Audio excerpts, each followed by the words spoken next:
দর্শক, এবার আমরা একটু নোয়াখালীতে যুক্ত হতে চাই। নোয়াখালীতে 6টি আসনে জাতীয় সংসদ নির্বাচন ও গণভোটের গ্রহণের সকল প্রস্তুতি সম্পন্ন হয়েছে।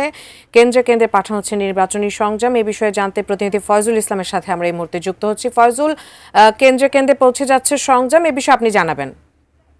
আসনের 875টি ভোট কেন্দ্রে ভোটের সরঞ্জামাদি পৌঁছানো শুরু হয়েছে। আমি দাঁড়িয়ে আছি নোয়াখালী 4 সংসদীয় আসনের নোয়াখালী সংসদীয় আসন 4-এর সদর সুবর্ণচরের সদর উপজেলার।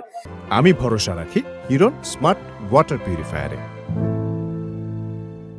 যে 94টি ভোট কেন্দ্রের যে সরঞ্জামাদি নোয়াখালী জেলা স্কুল থেকে এখানে বিভিন্ন আপনি দেখতে পাচ্ছেন যানবাহনে করে আনসার বিটিভি সদস্যরা সহকারী প্রিসাইডিং অফিসারদের নেতৃত্বে ভোট কেন্দ্রে সরঞ্জাম দিয়ে পৌঁছানো হচ্ছে। পাশাপাশি আপনাকে জানিয়ে রাখি এই ভোটের জেলা প্রশাসন থেকে নোয়াখালীর 875টি ভোট কেন্দ্রের সকল আয়োজন সম্পূর্ণ করা হয়েছে। এ হচ্ছে নোয়াখালী থেকে ভোট কেন্দ্রে সরঞ্জাম দিয়ে পৌঁছানো নিয়ে আমার কাছে সর্বশেষ। উজমা।